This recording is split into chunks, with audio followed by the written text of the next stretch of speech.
খেলা চলছে বিশ্বজুড়ে। ফুটবল ক্রিকেট ছাড়াও খেলা রয়েছে এক দীর্ঘ ফর্দ। শুধু ফলাফল নয়, গত, আজ এবং আগামীর খেলাকে প্রেস বক্স থেকে আমরা দেখতে চাই ভিন্ন চোখে। সেই দেখাটাই দেখতে পাবেন এখন মাঠে। সঙ্গে আছি আমি, নোমান আব্দুল্লাহ। আজকে আমরা আলোচনা করব বাংলাদেশের ক্রিকেট কাঠামো নিয়ে। আর এসব নিয়ে আলাপ করতে আমাদের সঙ্গে আছেন সহকর্মী জুবায়ের আহমেদ। জুবায়ের, আপনাকে স্বাগত জানাচ্ছি আমাদের স্টুডিওতে।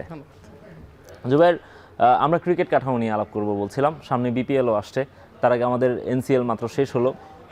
আমাদের ডোমেস্টিক ক্রিকেট নিয়ে আলাপ করার একটা লম্বা সুযোগ আছে। আমরা যদিও সবসময় ন্যাশনাল টিম কেন্দ্রিক আমাদের আলাপটা সবসময় আমরা দেখি, কিন্তু ঘরোয়া ক্রিকেট থেকেই তো ইন্টারন্যাশনাল ক্রিকেটটা হয় না, বেসটা তো তৈরি হয় হচ্ছে ডোমেস্টিক ক্রিকেটে। তো এইখানে ফোকাসটা আসলে কতটুকু থাকে ক্রিকেটারদের, মিডিয়ার, বিসিবিরও কতটুকু ফোকাস থাকে আসলে?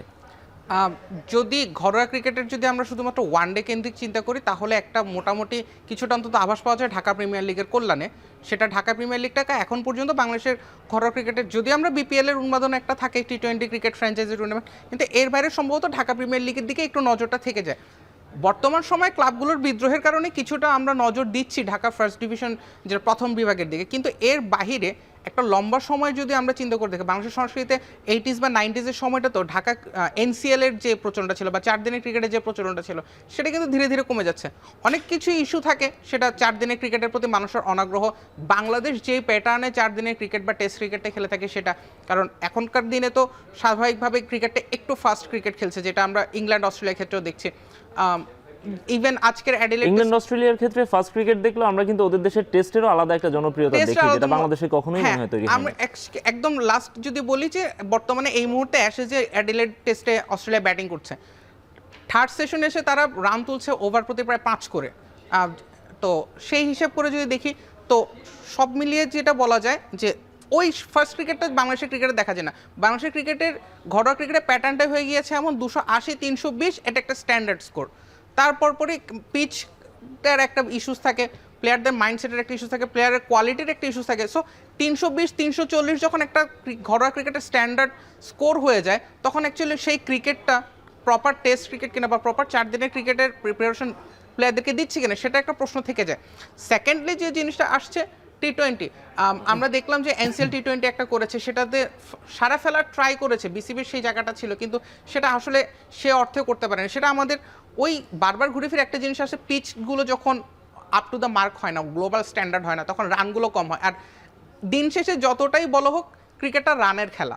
আলটিমেটলি ক্রিকেটের ব্যাটসম্যানের ডাব্লিউজে গ্রেসের সেই বিখ্যাত কথাটা বলতে হয় যে দর্শকরা আসে আমার ব্যাটিং দেখতে, তোমার বোলিং নয়। সো আলটিমেটলি ওই ব্যাপারগুলো কিন্তু ক্রিকেটের ডিসাইডিং ফ্যাক্টর, ঘরোয়া ক্রিকেটের সেটা ডিসাইডিং ফ্যাক্টর। আমাদের টেস্টগুলোতে ভালো রান হচ্ছে না, একটা মাত্র ট্রিপল সেঞ্চুরি আছে বাংলাদেশের এন্টায়ার ফার্স্ট ক্লাসের হিস্ট্রিতে।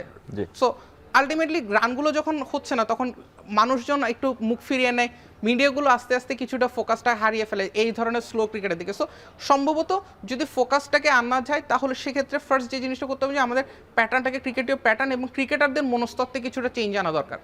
রাইট, আমরা আপনার কাছে আবার ক্রিকেটারদের মনস্তত্ত্বের কথা বলছেন, এর সঙ্গে আরও অনেক কিছু আমার মনে হয় জড়িত। এইখানে আপনার এই যে আপনি যেটা বলছেন যে আমাদের ঢাকা প্রিমিয়ার লিগ বা হচ্ছে এনসিএল, বিসিএল, সেগুলো আলাদা ব্যাপার। এটার নিচের স্তর যেগুলো আছে, first division, second division, third division, আমরা মনে হয় এইদিকে একেবারেই তাকাই না। আমার মনে হয় বিসিবিও এক্ষেত্রে অনেকটা উদাসীন। বিসিবি উদাসীন এক্ষেত্রে বলা যেতেই পারে, বিকজ কিছুদিন আগে আমরা যে জিনিসটা দেখলাম সিসিডিএম এর ক্ষেত্রে, যে জিনিসটা ক্লাবগুলো বিসিবিকে চিঠি দিয়েছে, সেটা সিসিডিএম চেয়ারম্যান জানছেনই না, অথচ উনি বিসিবি পরিচালকের পদে বসে আছেন। আবার ক্লাবগুলো ব্যক্তিগত স্বার্থের জন্য ক্রিকেট খেলতে চাচ্ছে না। সো দেখা যায় যে এই ফার্স্ট ডিভিশন ক্লাব এবং হচ্ছে বিসিবির দ্বন্দ্বের মধ্যে হচ্ছে একদম পিছে যাচ্ছে হচ্ছে আমাদের ক্রিকেটাররা। এবং এই জায়গাটায় একটা পর্যায়ে গিয়ে আপনার যদি আমরা একদম সাদা চোখে সাধারণ মানুষের ভাষায় যদি বলি, একটা ইগোর দ্বন্দ্ব, একটা নিজেদের মর্যাদাটাকে স্ট্যাবলিশ করার যে একটা দ্বন্দ্ব, সেটার মধ্যে ক্লাবগুলো নিজেদের জায়গা অনক, বিসিবি নিজের জায়গা অনক, একটা মধ্যস্থতা কিন্তু কোনো জায়গায় নেই। মানে একেবারে নিয়ম বহির্ভূতভাবে বলে দেওয়া হচ্ছে যে 8টা ক্লাবকে রেলিগেটেড করে দেওয়া হবে, নতুন সূচি চলে আসছে, কিন্তু এটা তো কোনো সমাধান হতে পারে না। বিসিবির একটা প্ল্যান থাকা উচিত ছিল যে হ্যাঁ, আমার সম্পর্কে যদি এই ধরনের ক্লাবগুলোর অনাপত্তি থাকে, তাহলে আমরা কিভাবে আগাবো, ক্লাবগুলোর আপত্তি থাকলে আমরা কিভাবে আগাবো। ক্লাবগুলোর উচিত ছিল যে খেলা বন্ধ করে বিকল্প কোনো ভাবনা করা যায় কিনা, কিন্তু শুধুমাত্র সেটা আলোচিত বা সমালোচিত বলেই গণমাধ্যমের নজরে সেটা আসছে, ক্রিকেটের পরিমণ্ডলে যারা আছে তাদের দিক থেকে আসছে, কিন্তু এই ক্রিকেটারগুলো অ্যাকচুয়ালি কিভাবে তাদের নিজেদেরকে সারা বছর ফিট রাখে, তারা বিসিবির কোনো প্রোগ্রামের সাথে যুক্ত কিনা। আমাদের সাথে যখন প্রেস কনফারেন্সে কথা বলছিলেন এসব ক্রিকেটাররা, তখন তারা আমাদেরকে স্পষ্ট করে বলেছিলেন যে কোয়াবের সাথে তাদের কোনো সম্পৃক্ততা নেই।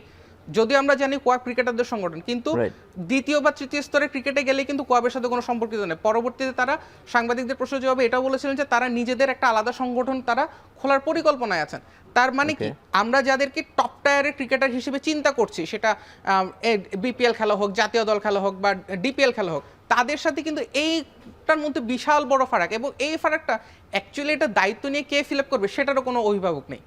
রাইট, আমরা আপনার ঘরোয়া ক্রিকেটের কাঠামোটা নিয়ে, এবং আমরা আপনি যেটি বলছিলেন যে এই যে ফার্স্ট ডিভিশনে এই অবস্থা এবং এই যে টিমগুলোকে রেলিগেটেড করে দিল, গতকাল আমরা বিসিবির অফিসিয়াল স্টেটমেন্টটা দেখেছি, সেখানে আমরা তারা বললো যে 8টা ক্লাব হচ্ছে অংশ নেয়নি, তাদেরকে হচ্ছে সরাসরি তারা রেলিগেটেড করে দিচ্ছে এবং এবছর রেলিগেশন জোনের খেলা হচ্ছে না, এবং হচ্ছে এই 8টা টিম হচ্ছে সেকেন্ড ডিভিশনে চলে যাবে। তো এই 8টা টিম যেহেতু ফার্স্ট ডিভিশন খেলেনি, তারা সেকেন্ড ডিভিশনেও খেলবে, এটা আমরা খেলবে না এটা আমরা ধরেই নিতে পারি। সেক্ষেত্রে সেকেন্ড ডিভিশন কি হবে, তারপর থার্ড ডিভিশনের কি হবে, এই পুরো স্ট্রাকচারটাই তো সেক্ষেত্রে কলাপস করলো।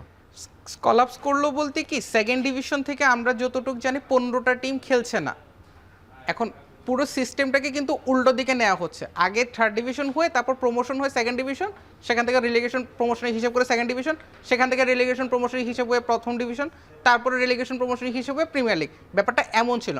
এখন উল্টো দিকে করতে গিয়ে বাংলাদেশ ক্রিকেটকে একটা নতুন সিস্টেমের দিকে চলে যাচ্ছে কিনা সেটা কিন্তু একটা প্রশ্ন থেকে যায়, যে হ্যাঁ তাহলে যদি 12টা দল নিয়ে আমাদের প্রথম বিভাগ, তারপরে আমাদের দ্বিতীয় বিভাগও আরও সংক্ষিপ্ত হলো, তৃতীয় বিভাগ আর একটা সংক্ষিপ্ত হলো, প্রিমিয়ার ডিভিশনটা তাহলে আর কয়টা দলকে নিয়ে করবে, প্রিমিয়ার লিগটা কয় দলের হবে?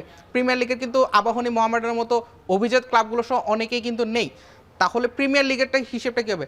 তাহলে বিসিবিকে একটা নতুন কাঠামোর পথে হাঁটছে কিনা, যে 2025-26 সালের পর থেকে বাংলাদেশের ক্রিকেটের, ঘরোয়া ক্রিকেটের একটা নতুন কাঠামো হচ্ছে কিনা সেটাও কিন্তু একটা প্রশ্ন থেকে যায়। কলাপস করছে, এবং সেই কাঠামোটা যে মানে উন্নতির দিকে হাঁটছে এমন তো না, তাই না? অবশ্যই কোনোভাবে উন্নতি না। কম্পিটিশন যখন কমে যাচ্ছে, আমার ক্রিকেটার তৈরির রাস্তাটাও কমে যাচ্ছে। বাংলাদেশে এমনিতেই ক্রিকেটার তৈরির রাস্তাটাই কিন্তু খুব ছোট। বয়সভিত্তিক ক্রিকেট থেকেই বাংলাদেশের ক্রিকেটে প্রায় 45 থেকে 50% পর্যন্ত আসেন। বর্তমান বাংলাদেশ দলের যাদেরকে আমরা দেখব তাদের প্রায় বেশিরভাগই 2020 সালের সেই টি-20 আন্ডার-19 ওয়ার্ল্ড কাপটা জিতে আসা প্লেয়াররা। সো এমনিতেই আমাদের খেলোয়াড় তৈরির প্রক্রিয়াটা খুবই স্বল্প। তার মধ্যে যদি আমরা টিমগুলোকে রেলিগেশন জোনে পাঠিয়ে দিয়ে লিগগুলোকে আরও ছোট করে ফেলি, তাহলে ক্রিকেটার উঠে আসার প্রক্রিয়াটা কি হবে? আর যে 44টা ক্লাবের প্রায় 900 ক্রিকেটারের ভাগ্য তো একেবারে আমি যদি আউট অফ বক্স রেখেও দিই, এটা যদিও অমানবিক কথা শোনাবে, কিন্তু তাদেরকে যদি একেবারে আমি হিসেবের বাইরেও রেখে দিই, তাহলে আমার যেই এক্সিস্টিং যে প্লেয়ারগুলো আছে তারা কতটা কম্পিটিটিভ ক্রিকেট খেলছে, সেই কম্পিটিটিভ ক্রিকেট থেকে আমরা কি পরিমাণ, এইরকম কম কম্পিটিশনের ক্রিকেট থেকে আমরা কতটা ইফেক্টিভ প্লেয়ার পাবো, সেটাও কিন্তু একটা বড় ধরনের প্রশ্ন থেকে যায়। সুতরাং আলটিমেটলি এটা শুধুমাত্র আমরা হয়তোবা চিন্তা করছি যে লিগের ক্ষেত্রে একটা ডিসঅ্যাডভান্টেজ, কিন্তু এই যে সংকটটা যেটা হবে সেটা অনেকটা টিপ অফ দ্য আইসবার্গের মতো, এর নিচে আরো অনেক বড় সংকট থেকে যাবে বাংলাদেশ ক্রিকেটে, এবং এটা দেশের ক্রিকেটের জন্য অনেক বড় একটা ডিজাস্ট্রাস ব্যাপার হতে পারে, রাইট? আমরা একটু এই বিপিএল, ফার্স্ট ডিভিশন, ডিপিএল এসব থেকে একটু বিপিএল এর দিকে মুভ করতে চাই। আমরা বিপিএল একটা আসছে সামনে, এবং সেই বিপিএলে আমরা এবারও প্রতি বছর আমরা যেটা দেখি যে অনেকগুলো সমালোচনা থাকে, বিতর্ক থাকে। এইবার বিপিএল নিয়ে আগে থেকেই অনেক কথা শুরু হয়ে গেছে। সেই বিপিএল নিয়ে মনে হয় এখন কথা একটু কম হচ্ছে, ফার্স্ট ডিভিশনের দিকেই মনে হয় ফোকাসটা বেশি চলে গেছে। তারপরও বিপিএল এর প্রস্তুতিটা শুরু হতে যাচ্ছে, আর কদিন পরই টিমগুলো হয়তো নামবে, কিন্তু এখন পর্যন্ত কোনো টিম প্র্যাকটিসও শুরু করেনি। আপনি দু একটা টিমের সঙ্গে হয়তো কথা বলেছেন, আমাদেরকে একটু জানাবেন যে ওই টিমগুলো কী ভাবছে, বিপিএল নিয়ে তাদের প্ল্যানগুলো কেমন? বিপিএল নিয়ে কথাবার্তা আমার কথা বলার সুযোগ হয়েছিল রাজশাহী ওয়ারিয়র্সের কোচ হান্নান সরকার এবং রংপুর রাইডার্সের সহকারী কোচ মোহাম্মদ আশরাফুলের সঙ্গে। তাদের দুজনেরই ভাষ্যটা একই রকম, যে প্লেয়ারদেরকে তারা রেস্ট দিতে চাচ্ছেন। এনসিএল খেলে এসেছে, 7টা রাউন্ডে 4 দিনের ক্রিকেট খেলেছে, সুতরাং তাদেরকে একটা রেস্ট তারা দিতে চাইছেন। সেজন্য 1 সপ্তাহের রেস্ট দিয়ে তাদেরকে ক্যাম্পটা শুরু করবে। আমার সাথে যতটুকু কথা হয়েছে, রাজশাহী 20 তারিখ থেকে ক্যাম্প শুরু করবে। তারা 20-21 ক্যাম্প করে 22 তারিখ তারা রংপুরের বিপক্ষে একটা প্রীতি ম্যাচ খেলবে। ওটা একটা রাজশাহীর একটা প্ল্যান, রংপুরের একটা সার্টেন প্ল্যান আছে, সেটা অনেকটা পেশাদার মনোভাবের। কিন্তু ভয়ানক ব্যাপার হচ্ছে অন্যান্য টিমগুলো কি করছে। আমরা কিন্তু এখন পর্যন্ত অনেকগুলো দলের সঙ্গে আমরা কথাবার্তা বলেছি, কোনো আপডেট পাইনি। বিশেষ করে দুই কয়েকটা দলকে মনে হয় আপডেট নেওয়ার জন্য যোগাযোগ করেও পাওয়া যাচ্ছে না। আবার বেশ কিছু টিমের সঙ্গে আমি যদি বলি, আমি অনেকগুলো টিমের কোচকে আমি যোগাযোগ করেছি, তারা বলছেন যে তারা এখনো ঢাকাতেই আসেননি এবং তারা অ্যাকচুয়ালি ঢাকায় ক্যাম্প করবেন কিনা সেটা নিয়ে সন্দেহ আছে। তো ঢাকায় যদি ক্যাম্পই না করে, তারা সরাসরি সিলেটে যাবে, তাহলে দলগুলো সিলেট যাত্রা, অফিসিয়াল যাত্রা আমরা যতটুকু জানি 23 তারিখ থেকে 24 তারিখ, তাহলে 23-24 তারিখ 2 দিনের ক্যাম্প করে কি 26 তারিখ থেকে টুর্নামেন্ট শুরু, তাহলে কি এটা কোনোভাবে কি মানে একটা আদর্শ ফ্র্যাঞ্চাইজ লিগ হতে পারে কিনা? আমরা আইপিএল এর ক্যাম্পিংগুলো দেখি, আইপিএল মোটামুটি সারা বছরে নিজেদেরকে মাঠের সাথে যুক্ত রাখে। যদি তাও না হতো অন্তত 2 সপ্তাহ, এখন সেক্ষেত্রে বলা যেতেই পারে যে এনসিএল এর সূচি ছিল, কিন্তু এনসিএল এর সূচিগুলো কি মানে বিপিএল এর কেন্দ্রিক করেও যদি আমরা যদি একটু চিন্তা ভাবনা করি বা ক্রিকেটের সার্বিকভাবে যদি চিন্তা করি, আমাদের সূচিগুলো সম্ভবত একটু রিফর্ম করা দরকার। কারণ এভাবে আসলে এটা একটা লম্বা পথ ছিল, এনসিএল এর যে লম্বা একটা রাউন্ড ছিল, 7টা রাউন্ডে 4 দিন করে খেলা। তো এত কিছু পরে প্লেয়ারদেরও বিশ্রাম দরকার, সেই জায়গাটাতে কোচদেরকে দায় দেওয়ার কোনো সুযোগ নেই, কিন্তু তাদেরও 7টা দিনের বিশ্রাম প্রাপ্ত না। সেখানেও তো আসলে এনসিএল এর বিশ্রাম এখন আপনারা বলছেন হয়তো, কিন্তু আমরা দেখেছি যে অকশনটাও তো হয়েছে অনেক পরে। আপনি টুর্নামেন্ট শুরু হচ্ছে মাসখানেকও ছিল না হাতে, অকশনটা হলো। তার আগ পর্যন্ত আমরা দেখেছি যে অকশনের আগের দিন হচ্ছে প্লেয়ার লিস্ট নিয়ে একটা ধোঁয়াশা তৈরি হয়। দ্যাট মিনস হচ্ছে টিমগুলোও কিন্তু সেভাবে অ্যাওয়ার্ড ছিল না আর কি। 30 নভেম্বর অকশনটা হয়, 26 ডিসেম্বর আমাদের টুর্নামেন্ট শুরু। তার মানে 30 নভেম্বরের আগে অকশনটা রেডি ছিল না, অকশন রেডি ছিল না। আমরা যোগাযোগ করেছিলাম বিসিবি এবং বিপিএল এর বেশ কিছু কর্তাবৃত্তের সাথে, তাদের সাথে যখন আমরা কথাবার্তা বলেছিলাম 28 তারিখ পর্যন্ত টিমের প্লেয়ারগুলো মানে ফুল লিস্ট টিমগুলোর কাছে আসেনি। তাহলে অ্যাকচুয়ালি পুরো বিপিএলটাই খুব কেন জানি তড়িঘড়ি করে সাজানো একটা প্রসেস মনে হচ্ছে। সো এটাও একটা বড় ধরনের প্রশ্ন থেকে যায় যে বিপিএল কেন্দ্রিক পরিকল্পনাগুলো আসলে কতটা যত্ন সহকারে করা হয়।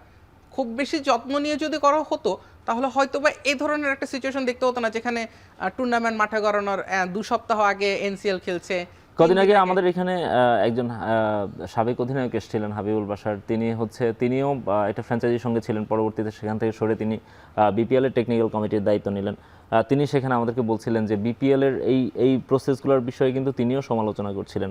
একটা বিষয় বারবার বলছিলেন, সেটা হচ্ছে ফ্র্যাঞ্চাইজিগুলোকে যদি প্র্যাকটিসের জন্য আরেকটু বেশি সময় দেওয়া যায়, এটা হচ্ছে আপনার টুর্নামেন্টটাকে কম্পিটিটিভ করার জন্য হলেও তো আপনাকে এই সময়টা দিতে হবে। কিন্তু এখন পর্যন্ত আমরা দেখছি যে এখন ফ্র্যাঞ্চাইজিগুলো বলছে তারা প্লেয়ারদেরকে রেস্ট দিচ্ছে, আবার তার আগে তারা প্লেয়ারদের ঠিকমতো দলটা গুছাতে পারেনি ঠিকমতো, এখন পর্যন্ত আসলে তাদেরকে আমরা মাঠে দেখছি না। সো এই সব বিষয়গুলো, এই যে উদাসীনতাগুলো, এগুলা কি আসলে টুর্নামেন্টটাকেই আসলে একটু ডাউনগ্রেড করে কিনা? অবশ্যই ডাউনগ্রেড করে। আমরা যদি বিপিএল এর, আমরা সবসময় একটা জিনিস বলি যে একটা প্রাইম থাকে, যে কোনো জিনিসের একটা সর্বোচ্চ বিন্দু প্রাইম থাকে। বিপিএল এর প্রাইমটা কখন ছিল? বিপিএল এর প্রাইমটা ছিল সেই 15-16 পর্যন্তই। এরপর থেকে বিভিন্ন শুরুর 2-3টা আসরে মূলত, এরপর থেকে কিন্তু ধীরে ধীরে কমছে, বিভিন্ন বিতর্ক যুক্ত হচ্ছে, কখনো ফিক্সিং এর বিতর্ক আসছে, কখনো পেমেন্টের বিতর্ক আসছে, কখনো কোচদেরকে নিয়ে বিতর্ক আসছে। সেগুলো আস্তে আস্তে কিন্তু বিপিএলটা এখন এমন হয়ে গেছে, বিবিসির জরিপে একটা ছিল যেখানটা ধরা হচ্ছিল বিশ্বের সবচেয়ে কম্পিটিটিভ ক্রিকেট লিগগুলো, সেখানের মধ্যে টপ 10 এর ভিতরে কিন্তু বিপিএলকে খুঁজে পাওয়া যায় না। আমার যতটুকু মনে পড়ে টপ 15 এর ভিতরে বিপিএল ছিল না। কেন? অথচ বিপিএল এর কিন্তু মাঠে দর্শক থাকে, প্রত্যেকটা বিপিএল এ দর্শকরা মাঠে গিয়ে খেলা দেখেন। মাঝে দুই একটা আসর বাদ দিলে, দুই একটা আসর আইএল টি20তে কিন্তু দর্শক থাকে না, অনেকগুলোতেই অনেক ফ্র্যাঞ্চাইজি লিগে কিন্তু দর্শক থাকে না। বিপিএল এ মানুষ দেখতে চায়, কিন্তু মানুষের আগ্রহ থাকে, বাংলাদেশের পার্সপেক্টিভে অন্তত বলতে পারে মানুষের প্রচুর আগ্রহ থাকে, কিন্তু সেই আগ্রহটার যথাযথ মূল্যায়নটা কিন্তু বিপিএল কখনোই করতে পারে না, অন্তত 2017-18 বা 19-20 পর থেকে। সো এটা একটা বড় সমস্যা বিপিএল। এবারের আসরটা নিয়েই এই গত বছর আমরা দেখেছি যে প্রচুর ভাঙচুর হয়েছে, টিকিট নিয়ে কারাগারি হয়েছে, অনেকগুলো বিশৃঙ্খলা ছিল। এই ধরনের ইস্যুগুলোতে কি এবার বিপিএল, বিসিবি বা যারা আয়োজক কমিটি তারা বাড়তি কোনো উদ্যোগ নিয়েছে কিনা? আমরা ফিক্সিং বা ওই কেন্দ্রিক আলোচনা বেশি দেখেছি, সেজন্য আমরা এবার একটু মাঠের আলোচনাটা করতে চাচ্ছি, বা গ্যালারি কেন্দ্রিক বা দর্শক কেন্দ্রিক আলোচনাটা আমরা এখন পর্যন্ত শুনিনি। আপনি কারো কাছ থেকে শুনেছেন কিনা ওই বিষয়ে কোনো আয়োজন আছে কিনা? বিপিএল এর যদি আমি কর্তা ব্যক্তির সঙ্গে জড়িত বলি, তাদের প্রত্যেকেরই ফোকাসটা শুধুমাত্র ফিক্সিং, বিতর্ক, টিমগুলোর সাথে সিআইডি নিয়োগ, হোটেলে কেউ আসতে পারবে না, এইটুকু ধরবাদের মধ্যে আরেকটা আছে ব্যাংক গ্যারান্টি। Bank guarantee. কিন্তু আমাদের টিকিটগুলো কিরকম হবে এখন পর্যন্ত কিন্তু বিপিএল কর্তৃপক্ষ কিন্তু অফিসিয়ালি টিকিটের প্রাইস অ্যানাউন্স করেনি। জি, এটা কিন্তু একটা বড় মানে অ্যাকচুয়ালি আজকের দিন সহ হিসেব করলে 9 দিন কেন্দ্রিক কোনো আলাপই হয়নি এখন পর্যন্ত। টিকিট কিভাবে টিকিট কালেক্ট করা হবে, দর্শকরা কিভাবে মাঠে যাবে, কিছুই এখনো হয়নি, অথচ টুর্নামেন্টের বাকি 9 দিন। আজকের দিনটাকে সহ যদি আমরা গণনায় নিই তাহলে 9 দিন, আজকের দিনটা চলে গেলে 8টা দিন থাকবে, কিন্তু এখন পর্যন্ত বিসিবি টিকিট নিয়ে কি প্ল্যান করছে? গতবার আমরা কিছুটা অন্তত দেখলাম যে হ্যাঁ একটা আবু সাইড স্ট্যান্ড করা হলো, জিরো ওয়েস্ট জোন করা হলো, অনেক কিছু একটা ছোট ছোট কিছু ইনিশিয়েটিভস দেখেছিলাম। এবছরের ইনিশিয়েটিভসটা অ্যাকচুয়ালি কি করতে যাচ্ছে বিসিবি আমরা এখন পর্যন্ত জানি না। আগামী 8 দিনের ভিতরে একটা প্ল্যান দাঁড় করিয়ে সেটাকে খুব মানুষের কাছে গ্রহণযোগ্য করে ফেলা হবে, মানুষকে প্রচণ্ডভাবে আগ্রহী করে ফেলা হবে, সে ধরনের তেমন কিন্তু আভাস দেখা যায়নি। একমাত্র ঢাকা ক্যাপিটালসের শোয়েব আক্তার ছাড়া আমরা আর কোনো বিদেশিকেও আর মাঠে আসতে দেখিনি। দর্শকরা যাবে কাদেরকে দেখতে? বিদেশি ক্রিকেটাররাই বিপিএল এর ফ্র্যাঞ্চাইজির প্রাণ, রাইট? তো দর্শকরা কাদেরকে মাঠে দেখতে যাবে? দর্শকরা কেন আগ্রহী হবে আমাদের এই বিপিএল এর জন্য? বিপিএলটার কোনো কিছুই এখন পর্যন্ত ঠিকঠাক হয়নি। সূচিটা দিয়েছে, সেটার জন্য অবশ্য বিসিবিকে ধন্যবাদ জানাতেই হতে পারে যে এত কিছুর পর অন্তত সূচিটা তারা প্রকাশ করেছে, কিন্তু এর বাইরে কোনো প্ল্যানই কিন্তু বিসিবি এখন পর্যন্ত আমাদের সামনে আনেনি।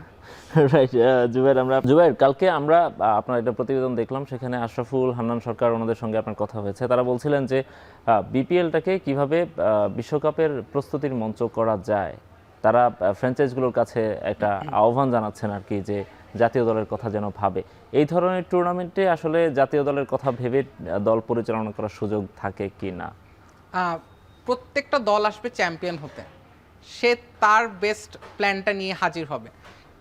যদি আমরা জাতীয় দলের মূল আলাপটা এসেছিল মোহাম্মদ আশরাফুলের কাছ থেকে এভাবে যে ব্যাটিং অর্ডার নিয়ে জাতীয় দলে যে পরীক্ষা নিরীক্ষাটা চলছে সেটা যেন ফ্র্যাঞ্চাইজ টিমগুলো রাখে, কিন্তু প্রশ্ন হচ্ছে সেটা সম্ভব কিনা।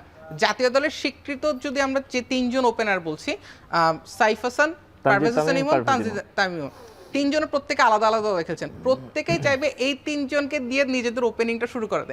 জাতীয় দলে আসলে আমরা দেখতে পাই সাইফ হাসানের কিছু আপস অ্যান্ড ডাউনস থাকে। একদম ওপেনিং এর ফার্স্ট বলটা যখন উনি ফেস করে থাকেন, যখন ওপেনার হিসেবে খেলেন, তখন তার গড়টাকে প্রায় 30-এর কাছাকাছি চলে যায়, কিন্তু স্ট্রাইক রেটটা কমতির দিকে থাকে। আবার 4th পজিশনে তিনি যখন ব্যাট করেন তখন তার গড় খুব ভালো থাকে, কিন্তু স্ট্রাইক রেট 114 ঘরে নেমে যায়।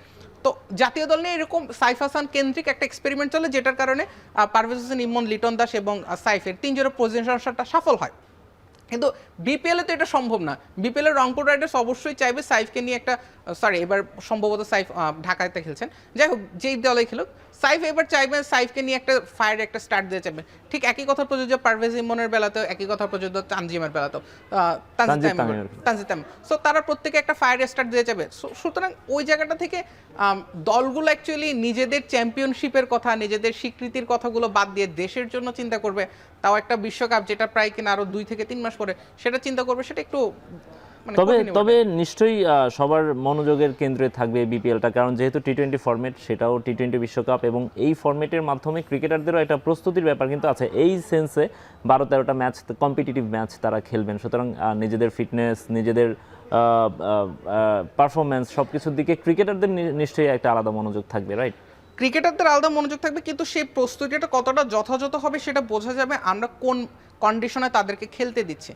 বিশ্বকাপে বাংলাদেশের ম্যাচগুলো বেশিরভাগই ডে টাইমে, যদি শীতকাল চলে আসবে, ইন্ডিয়াতে তখন শীতকালই থাকার কথা, ডিউ ফ্যাক্টর থাকবে। প্রিপারেশন বাংলাদেশের বিপিএল এর মঞ্চে কিভাবে নিবে সেটা বোঝা যাবে কন্ডিশনসটা কীরকম। আমরা দিনের বেলাতে ম্যাচগুলোতে আমরা কিভাবে খেলছি, আমরা রাত্রে শুধুমাত্র শিশির কেন্দ্রিক প্ল্যান করে আমরা দল সাজাচ্ছি কিনা, কিংবা আরেকটা জিনিসে আমাদের দিকে থাকতে হবে যে উইকেটটার আচরণটা কেমন হচ্ছে। ওয়ার্ল্ড কাপের উইকেটটা কিন্তু একেবারে আলাদা, ব্যাটিং ফ্রেন্ডলি বা বলা চলে একদম রান সহায়ক একটা উইকেট হবে। এখন বিপিএল এর কী মানের উইকেট আমরা পাচ্ছি, যদিও আসার কথা গত বিপিএলে আমরা খুব ব্যাটিং ফ্রেন্ডলি উইকেট পেয়েছি, প্রচুর রান হয়েছে, তবে গত বিপিএলে একটা বিতর্ক ছিল বাউন্ডারি সীমানা ছোট করে দেওয়ার একটা বিতর্ক ছিল। সুতরাং ওটা নিশ্চয়ই আমরা বিশ্বকাপে পাবো না। এখন রান বাড়াতে গিয়ে বিসিবি কি প্ল্যানস নিচ্ছে বা প্লেয়াররা কিভাবে এক্সিকিউট করছে কন্ডিশনের সঙ্গে, সেটা কিন্তু একটা বড় ইফেক্ট ফেলবে বিশ্বকাপে। আরেকটা জিনিস, ঘরোয়া ক্রিকেটে বাংলাদেশের ঘরোয়া ক্রিকেটের যে মানটা, বাংলাদেশের ঘরোয়া ক্রিকেটে দেখা যায় যে একজন ব্যাটসম্যান হয়তো বা ঘরোয়াতে প্রচুর রান করছেন কিন্তু ইন্টারন্যাশনাল স্টেজে তাকে দেখা যাচ্ছে না, কারণ এক্ষেত্রে যে জিনিসটা হয় উইকেটের পাশাপাশি আমাদের ঘরোয়াতে যে যারা বোলিং করছেন বলারদের সেই মানটা বা যেসব ব্যাটসম্যানের বিপক্ষে তারা বল করছেন সেটা যে কেমন হবে, সুতরাং খেলোয়াড়দের মানগুলো কিন্তু অ্যাকচুয়ালি ডিফার করবে। কম্পিটিটিভ ম্যাচের আবহে থাকাটা একটা আরও একটা গুরুত্বপূর্ণ ব্যাপার আমার কাছে মনে হয় যে 6টা টিমই কি কম্পিটিটিভ ম্যাচ খেলার মতো সামর্থ্য রাখে কিনা, কারণ আমরা যে বিপিএলে এখন পর্যন্ত যে 6টা ফ্র্যাঞ্চাইজি দেখেছি তাদের যে টিম স্ট্রাকচার দেখেছি, তাদের যে মানে তাদের যে স্কোয়াড দেখেছি আমরা, সেখানে আমার কাছে মনে হয় না 2-1টা টিম ছাড়া অন্য টিমগুলো ওভাবে শিরোপার জন্য বা চ্যাম্পিয়ন্স লড়াইয়ের জন্য প্রস্তুত আছে। বিপিএল এর এবারে যদি একদম সহজ সরলভাবে বলতে চাই, রাজশাহী এবং রংপুর এই দুটো টিমের বাহিরে কিন্তু খুব বেশি কম্পিটিটিভ টিম কেউ করতে পারেনি। চিটাগং এর যে টিম স্ট্রাকচারটা যেটা ছিল, তারা ঘরোয়া ক্রিকেটে রীতিমতো পরীক্ষিতদেরকে নিয়ে করেছে। সুবাগত হোম এনসিএলে খুব ভালো করেছেন, মুকিদুল ইসলাম মুগ্ধ এনসিএলে ভালো করেছেন, নাইম শেখ এনসিএলে ভালো করেছেন, কিন্তু বুঝতে হবে যারা ঘরোয়াতে যারা ভালো করেছেন তারা 4 দিনের ফর্মেটা ভালো করেছেন।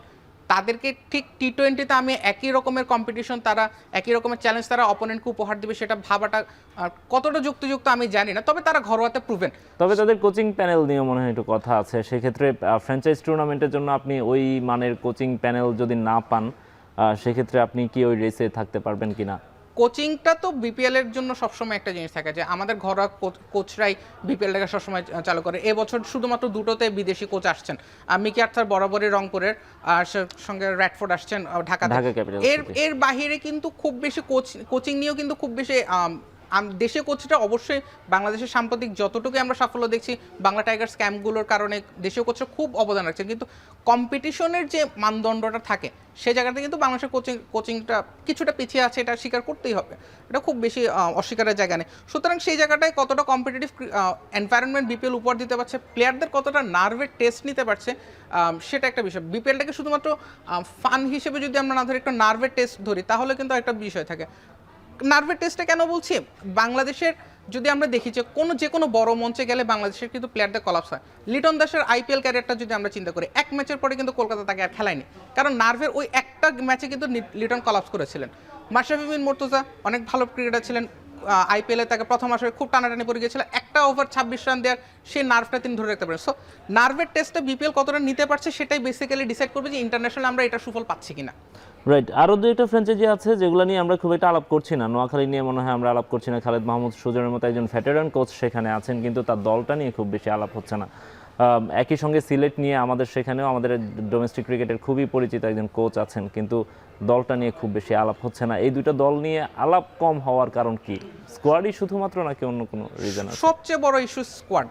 নোয়াখালীতে আমরা খুব আশা ছিল যে নোয়াখালী শেষ দিকে যুক্ত হচ্ছে, খুব একটা ভালো চমক নিয়ে আসবে, কিন্তু তাদেরও দুর্ভাগ্য তারা কুশাল মেন্ডিসকে পাচ্ছে কিনা সেটা নিয়ে একটা ধারণা আছে, বিকজ কুশাল মেন্ডিস আমরা যতটুকু জানি তিনি আইএল টি20 খেলতে গিয়ে ইনজুরিতে পড়েছেন, সম্ভবত তার নোয়াখালীতে খেলা হবে না। সেক্ষেত্রে নোয়াখালীর বাদবাকি ব্যাকআপটা কেমন হবে সেটা একটা খুব দেখার বিষয় হবে। নোয়াখালীর বোলিং সাইডটা কিন্তু খুব স্ট্রং আমরা বলতে পারছি না। সো নোয়াখালীতে দেখা যাচ্ছে খুব মাঝারি মানের একটা দল, বিপিএল স্ট্যান্ডার্ড একটা দল, নট আউটস্ট্যান্ডিং কিছু, বিপিএল স্ট্যান্ডার্ড একটা দল নিয়ে নোয়াখালী যাচ্ছে।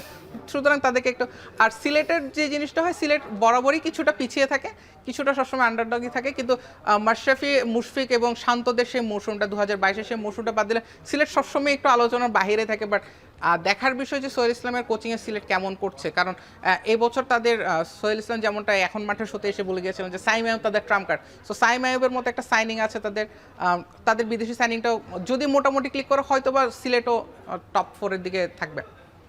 আর টপ 4-এ থাকার জন্য লড়াইটা মনে হয় খুব বেশি জমজমাট হবে না। আমরা ফাইনাল বা ট্রফি নিয়েই আসলে বা শিরোপা কারা যেতে সেটা নিয়েই মনে হয় বেশি প্ল্যান করতে হবে।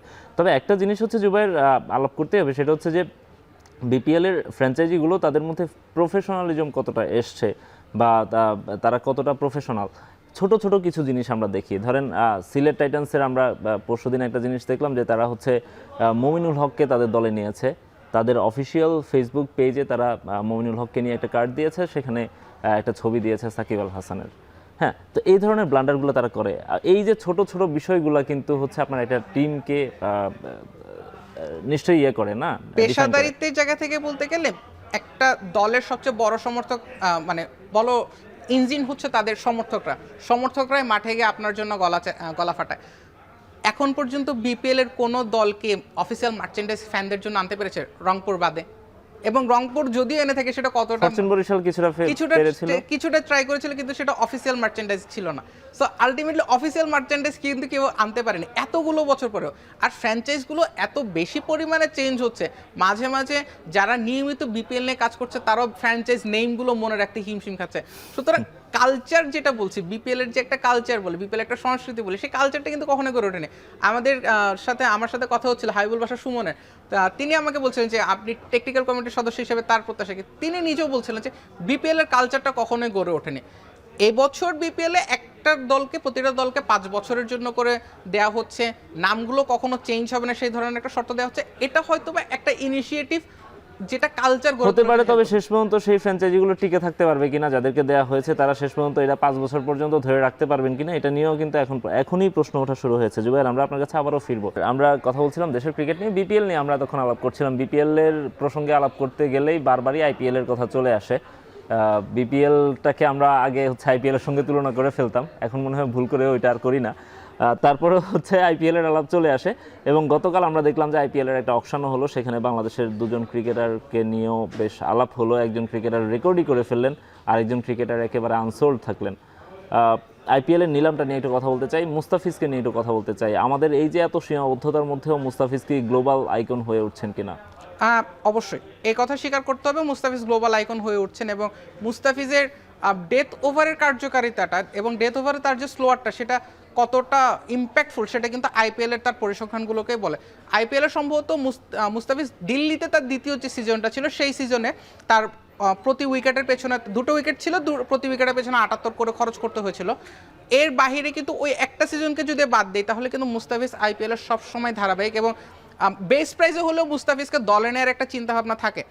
কলকাতার ক্ষেত্রে গতকাল যেটা ছিল, কলকাতার ডেথ ওভারে বোলিংয়ের কার্যকারিতা, বোলিং যারা করবেন তাদের ক্ষেত্রে একটা শর্ট ছিল। নরকিয়া খুব ভালো বলার, কিন্তু নরকিয়া সবসময় যে ফিট থাকছেন না, তার ইনজুরির একটা প্রবণ একজন প্লেয়ার। সো অনেকদিন মনে হয় তিনি ফর্মেও নেই। এবং কলকাতার যে হার্ষিত রানাকেও তারা রিটেন করেছে। হার্ষিত রানাও কিন্তু ডেথ ওভারে খুব বেশি কার্যকর না, গতবার যেটাকে কলকাতাকে খুব ভুগিয়েছে। সেই পরিকল্পনায় মুস্তাফিজ এবং পাথিরানো দুজনই তাদের কাছে অপশন ছিল। পাথিরানো খুব একটা ফর্মে নেই, পাথিরানো বেশ অনেকটা দিন ধরে তার জাতীয় দল থেকে বাইরে, এবং আইএলটি খুব ভালো অবস্থানে নেই। সুতরাং মুস্তাফিজকে অনেকটা ডেসপারেট ছিল কলকাতা, এবং সেটাই আলটিমেটলি পরবর্তী 9 কোটি 20 লাখ রুপি পর্যন্ত গিয়েছে তার জন্য। বাট মুস্তাফিজ ডেথ ওভারের কার্যকারিতাটাই হয়তো আমরা কলকাতাতে এবার নতুন আরেকটা জার্সি দেখবো, যেটা তার 6ষ্ঠ আইপিএল টিম হবে। রাইট, 10 বছরে 6টা আইপিএল টিমে। অ্যাট দ্য সেম টাইম আমরা তাসকিনকে নিয়ে অনেক আশা করছিলাম। মাঝখানে আমি যদি আজকে থেকে 2 বছর আগের কথা বলি, সেখানে আমরা দেখেছিলাম দারুণ একটা ছন্দ তাসকিন দেখিয়েছিলেন। শুরুর দিকে, তার ক্যারিয়ার শুরুর দিকে আমরা যেটা তাকে দেখেছিলাম যে একটু বিশৃঙ্খল বোলিং ছিল, সেখান থেকে তিনি অনেকটাই কামব্যাক করেছিলেন এবং বেশ ভালো ছন্দে ছিলেন।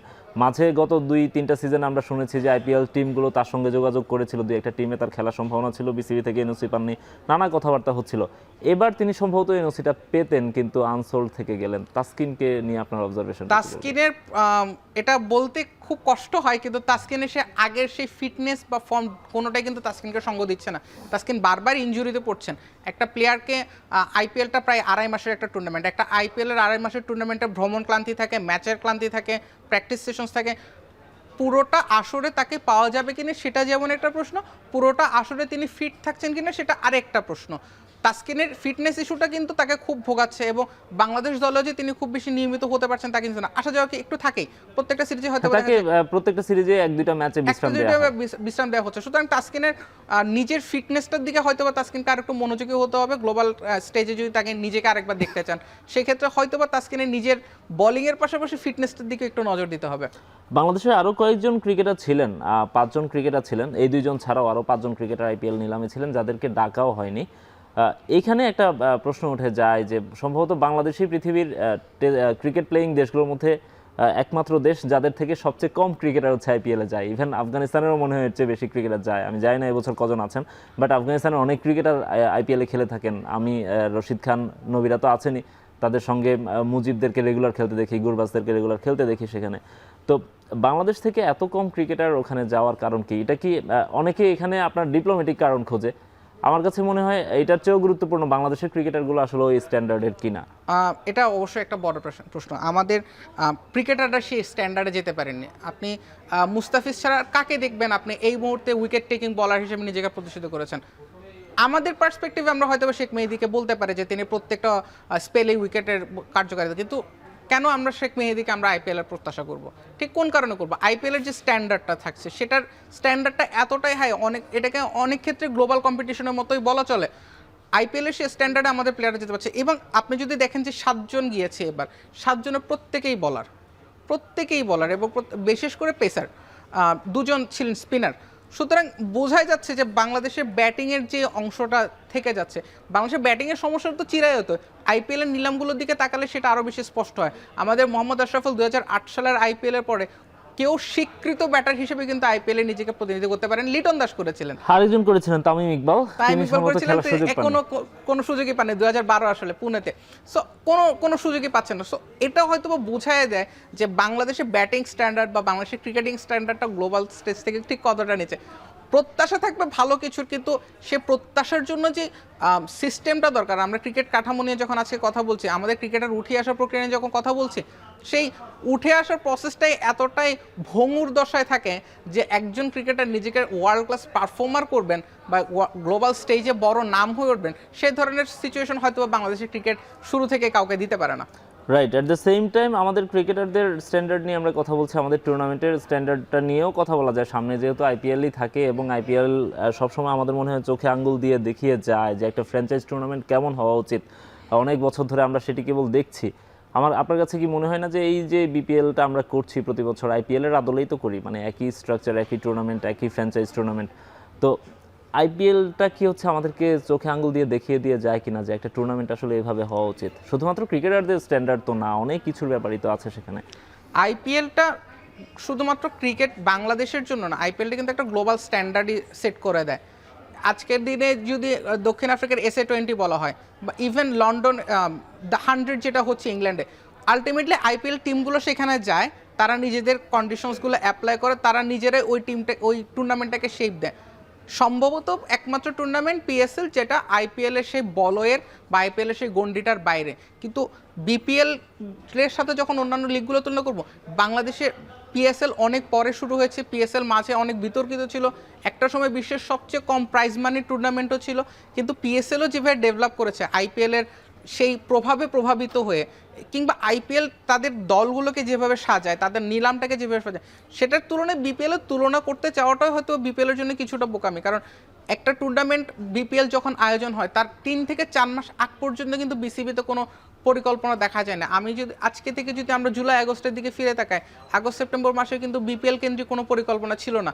সম্ভবত কিছু আলোচনা ছিল, কারা ফিক্সিংয়ের সাথে জড়িত, কখন তদন্ত কমিটির রিপোর্টগুলো আসবে, 900 পৃষ্ঠার একটা তদন্ত কমিটি এসছে, সেই 900 পৃষ্ঠারও কিন্তু কোনো হদিস আমরা এখন পর্যন্ত পাইনি। 900 পৃষ্ঠা পর্যন্তই আমরা জানি, এর ভেতরের 900 পাতার ভেতরে কী কী লেখা আছে কেউ জানে না। সুতরাং বিপিএলটার প্রস্তুতি থেকে শুরু করে এক্সিকিউশন সবকিছুতে বিপিএল অনেকটাই পিছনে থাকবে। রাইট, তবে আর বেশি পেছনে থাকা উচিত না। আমার মনে হয় যে এখন থেকে প্ল্যান করা উচিত বিপিএলটাকে কিভাবে গ্লোবাল স্ট্যান্ডার্ডে নিয়ে যাওয়া যায়, কিভাবে আমাদের দেশের ক্রিকেটের মানটা বাড়ানো যায়, কিভাবে দেশের ক্রিকেট কাঠামোটা ঠিকভাবে করা যায়, সেটি নিয়ে আমার মনে হয় এখন থেকেই কাজ শুরু করে দেওয়া উচিত। জুবাইর, আপনাকে অসংখ্য ধন্যবাদ আমাদেরকে সময় দেওয়ার জন্য। ধন্যবাদ। শেষ করছি এখন মাঠের আজকের আয়োজন। এখন টেলিভিশন ওয়েবসাইটে দেখতে ভিজিট করুন www.ekhon.tv, এছাড়া ফেসবুকে দেখুন facebook.com/tv.ekhon, ইউটিউবে এখন টেলিভিশন দেখতে ভিজিট করুন youtube.com/c/ekhon tv।